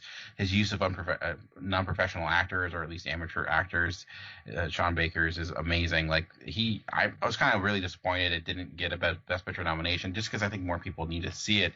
And I hear a lot of people talk about movies like Lady Bird and being able to relate to it, and that's why it had a huge impact on them. And I was never in a situation that was depicted here, but I can work with many people within this situation, so I was highly able to relate with it on that way, and felt it's a type of story that needs to be told. I've heard people say I'd rather see a documentary about this world, and I think that's unfair, that we see people who reside in a certain type of lifestyle, and we assume that they can't have stories told about them either, that the only way that we can hear those stories is through the real life versions of it. And I think Baker was able to tell a really personal and effective story, and one that never really is you never really know where it's going, because you're just kind of seeing these people survive. And Willem Dafoe, who was brilliantly cast, because he plays a character that he so often doesn't. He's often the most surreal aspect of the film, of a movie. He's super over the top.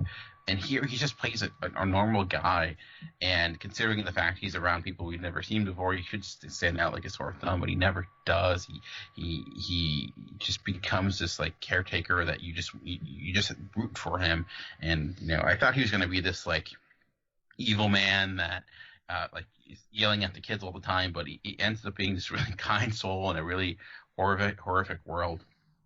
And just the child performances are really strong, and Sean Baker knows how to showcase how children react to tragedy in a way that you wouldn't expect. My wife's a teacher, and she watches with me, and she would say if there's one theme of all my films, it's that they're all depressing, which is sadly somewhat the case. But mentioned, that it's the behavior that's depicted in this is very much a realistic depiction of the way you have kids react in a world that's full of chaos, even if they're not behaving in that way. And it could be so easy to kind of sugarcoat the world they live in, or over dramatize it, or make them out to be victims. And he finds a really great middle ground where it's he's not he's not blaming them.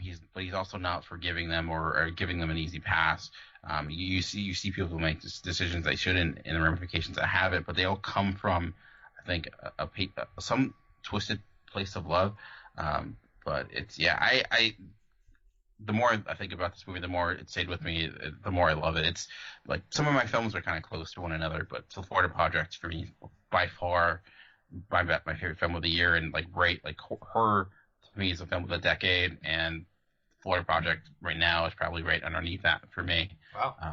So it's a remarkable movie that I think hit me more than anything at all. I grew up in a trailer park as a kid, and I could see, it was a much, much better situation than these people were living in. But much of the way that the environment is and the community it interacts, I saw similar aspects of it. And I try not to use relatability. Never usually impacts my viewing of a movie all that much, but for this it did. And maybe that's why for some of the other films that many people love it didn't have that. Like Lady Bird, I liked a lot. It's in my top 20, but it's not near my top 10. But yeah. The Florida Project's my number one. All right, so that's everybody's top 10, but I know we were jumping around and skipping things and holding off on talking them, so let's go ahead and go around the horn and give the rundown of your 10 through 1, just so everybody has that straight, and then we'll do another round where we kind of talk about the films that just missed your list. So, Matt, what was your 10 through 1?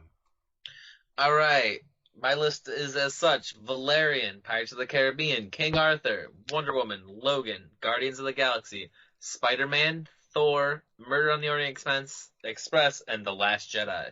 Amanda, what about you, 10 through 1?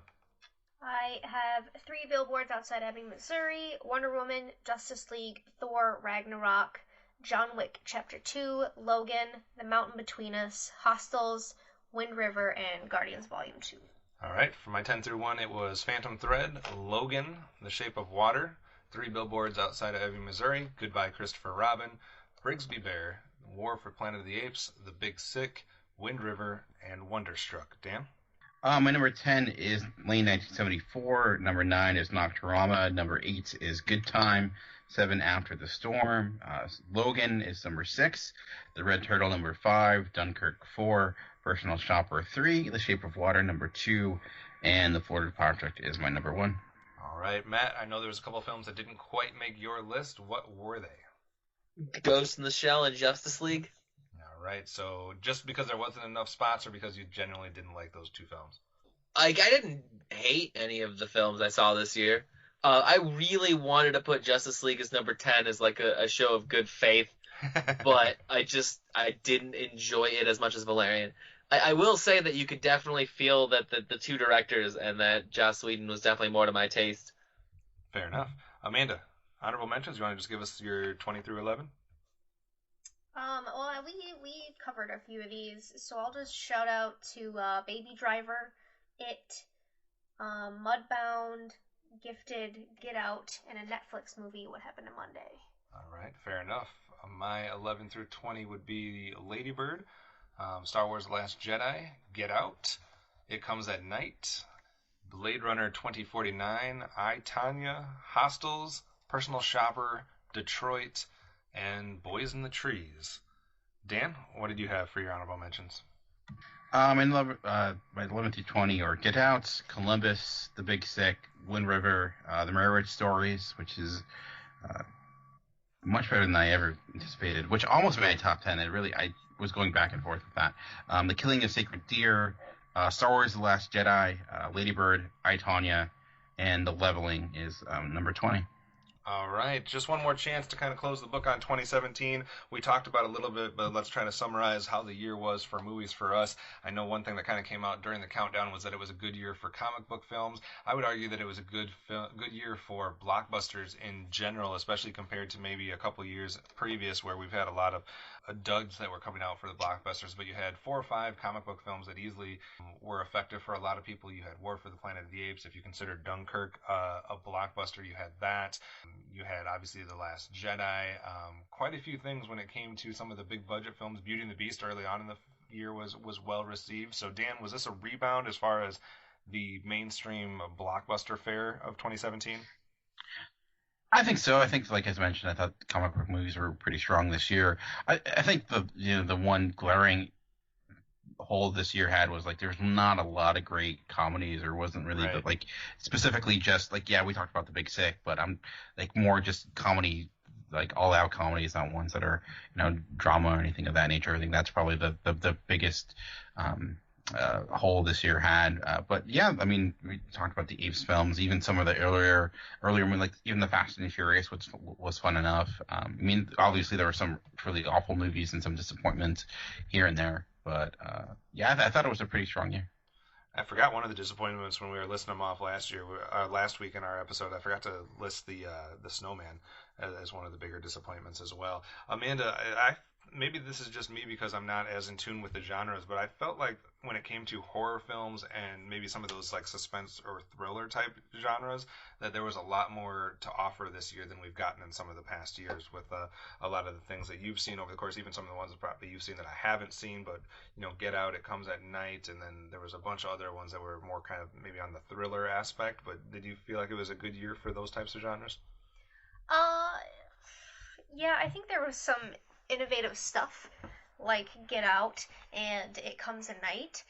Annabelle Creation was actually really, really good. That scared the shit out of me. What it did... So the new Insidious just came out.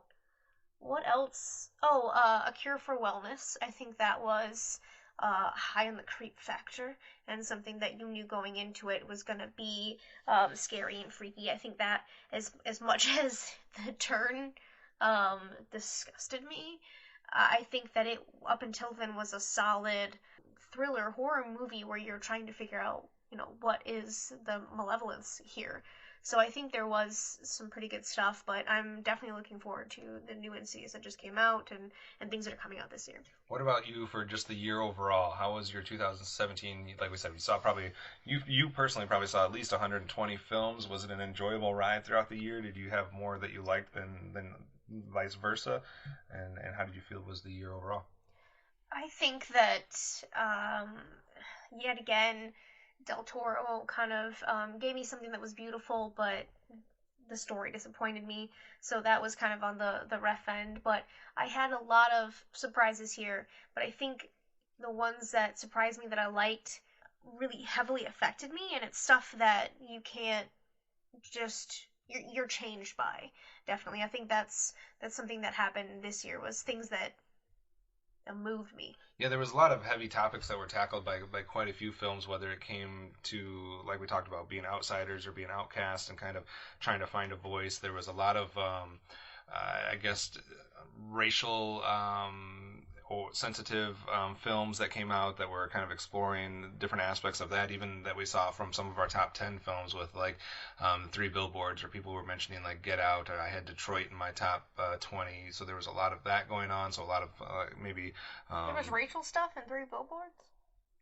What are you talking about? Are you serious? Huh? Yeah, that cop was racist as hell. Oh. I'm like, are you missing one of the bigger characters in that film? I wasn't thinking about that, dude. But I mean, so there was a lot of stuff that was like maybe timely from a political standpoint or from a social standpoint as far as issues that we have going on in the world. Dan, what did you feel like was the overall takeaway from 2017 and how the year shaped up overall? I thought like one thing 2017 had was certainly a lot of really strong female-centric movies, like. And I know sometimes when we like in past years when I try to do like best performances, and the amount of female performances has been limited just because there haven't been that many films that were led by females. But this year was, I think, I mentioned I, Tonya, Lady Bird, some other The Shape of Water. Like there's been, I think, a good increase now, which is important. Even now, Greta Gerwig being a director nominee is hugely important. So hopefully we get more to that. Wonder Woman, of course. So I think that's a big improvement. And then just diversity in general, and movies like Get Out.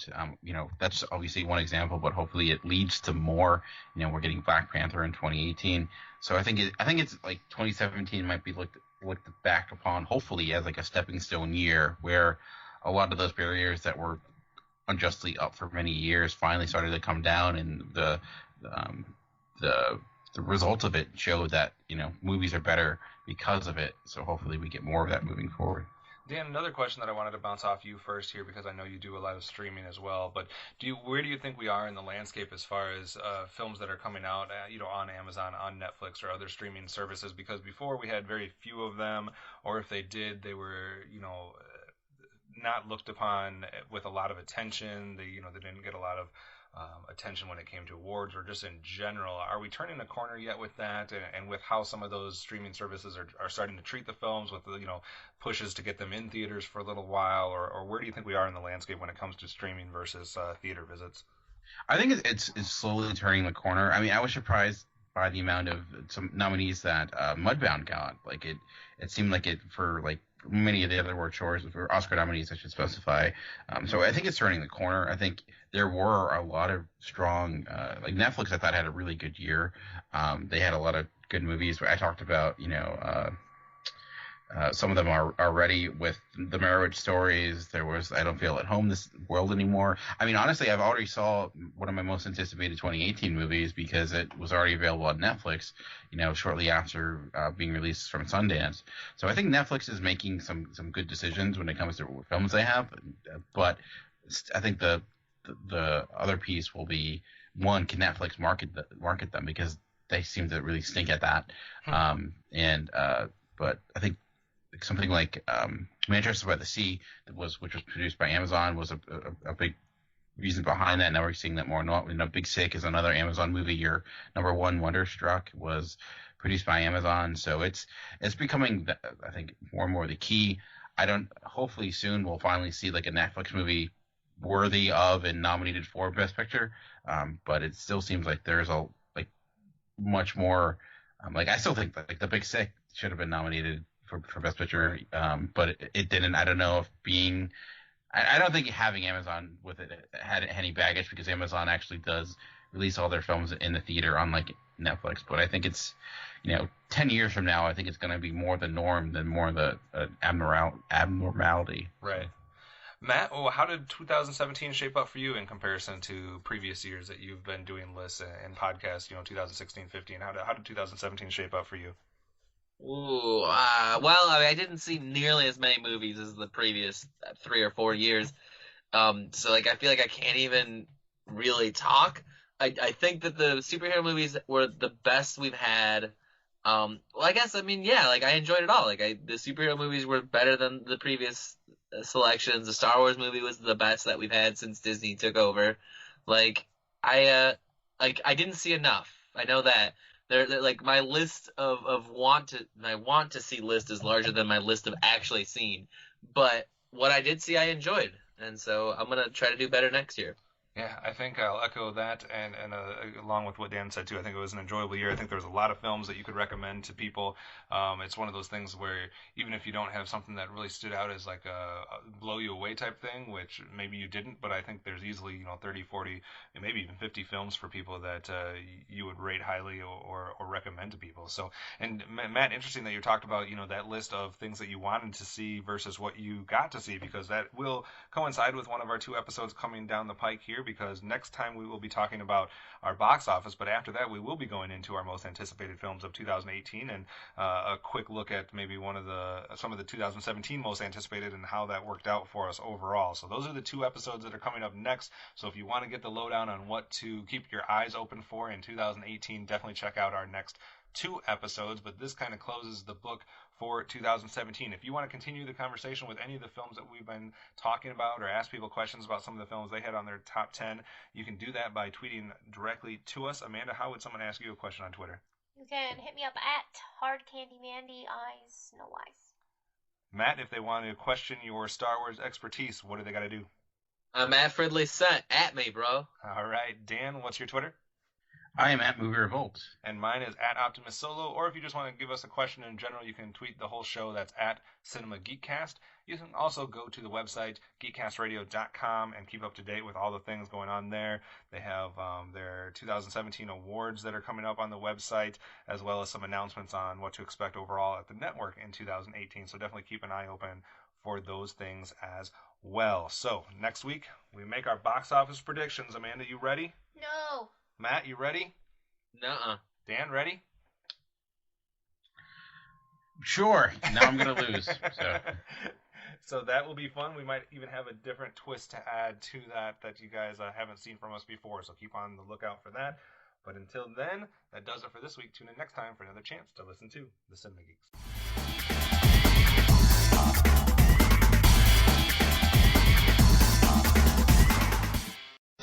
That's all, folks.